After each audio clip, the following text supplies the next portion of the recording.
Make no mistake, this is not a case where parents were acting in the best interests of their children. This is a case where they flaunted their wealth, sparing no expense, to cheat the system so they could set their children up for success with the best education money could buy, literally. Some spent anywhere from $200,000 to $6.5 million for guaranteed admission. Their actions were, without a doubt, insidious, selfish, and shameful. And the real victims in this case are the hardworking students who did everything they could to set themselves up for success in the college admissions process, but ended up being shut out because far less qualified students and their families simply bought their way in.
A central defendant in the scheme, William Singer, will plead guilty today to charges of racketeering conspiracy, money laundering conspiracy, conspiracy to defraud the United States, and obstruction of justice.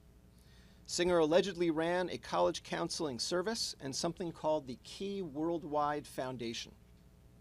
Between roughly 2011 and 2018, wealthy parents paid Singer about $25 million in total to guarantee their children's admission to elite schools, including Yale, Georgetown, Stanford, the University of Southern California, the University of Texas, UCLA, and Wake Forest. Beyond enriching himself, Singer used that money to bribe college officials, Division I coaches, college exam administrators, all to secure admission for the children of his clients, not on their merits, but through fraud.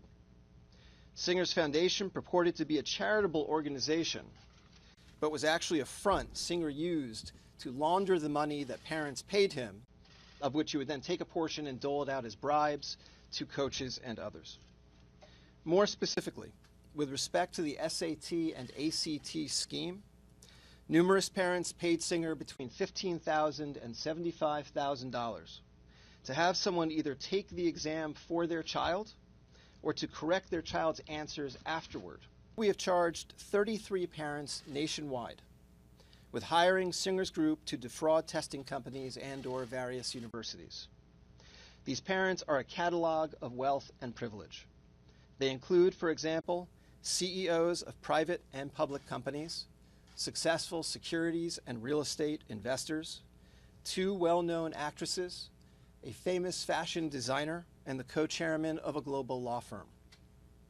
Based on the charges unsealed today, all of them knowingly conspired with Singer and others to help their children either cheat on the SAT or ACT and/or buy their children's admission to elite schools through fraud. Singer's clients paid him anywhere between $100,000 and $6.5 million for this service, though the majority paid between $250,000 and $400,000 per student. This case is about the widening corruption of elite college admissions through the steady application of wealth combined with fraud.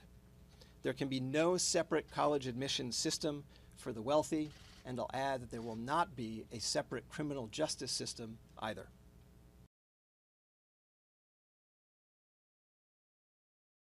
We're here today to announce charges in the largest college admissions scam ever prosecuted by the Department of Justice. A jaw-dropping scam dubbed Operation Varsity Blues, involving at least 50 people, accusing wealthy parents of allegedly cheating so their children would be admitted into prestigious schools.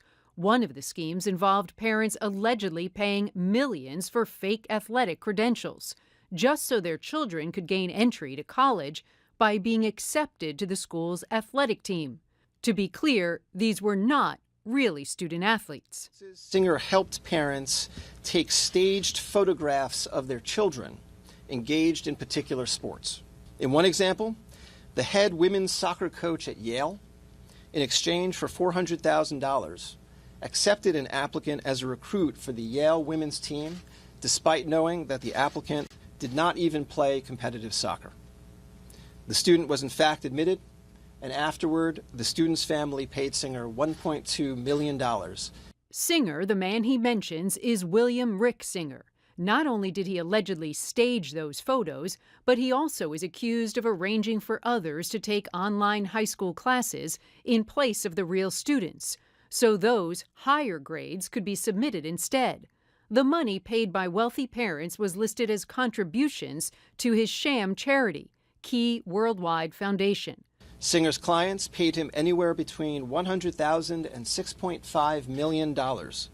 One of the 33 parents named in the indictment, actress Felicity Huffman, best known for her role on Desperate Housewives. I forgot the keys to Mr. Tom's casa. Could you let me in, por favor?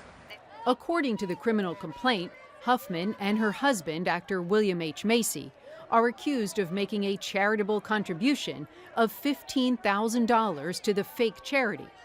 Huffman is charged with conspiracy to commit mail fraud after allegedly paying Singer's organization. In a recorded phone call, evidence in the investigation, she's heard saying, "We're doing to do like we did with my older daughter." Singer responds, "Okay, so we'll take it with her and for her at Igor's place at the West Hollywood Test Center." Along with Huffman, actress Lori Loughlin, who played Aunt Becky on Full House, is also charged. I have a confession. Court documents say Loughlin and her fashion designer husband, Massimo Giannulli, allegedly agreed to pay bribes totaling $500,000 in exchange for having their 2 daughters designated as recruits to the University of Southern California crew team, despite the fact that neither daughter ever participated in the sport of rowing. And according to one of the daughters' own YouTube posts, she didn't care much for school either. But I do want the experience of like game days, partying. I don't really care about school, as you guys all know. Their parents have been charged with conspiracy to commit mail fraud and honest services mail fraud. Worth noting, this was Loughlin on the Today Show back in 2017, playing proud mom as she talked about sending her daughter off to college. away? I think I'm in complete denial. Yeah? I really am, because when I think about it too much, it will make me cry. Really? Authorities seized the fake charity account. Court documents show it had more than $5 million in it. Schools named in the complaint include USC, UCLA, Stanford, Georgetown, University of Texas at Austin, Yale University, and others in Boston. Late today, the man behind the college scheme admitting in court, "I created a side door that would guarantee families would get in." Randy Kay, CNN, New York.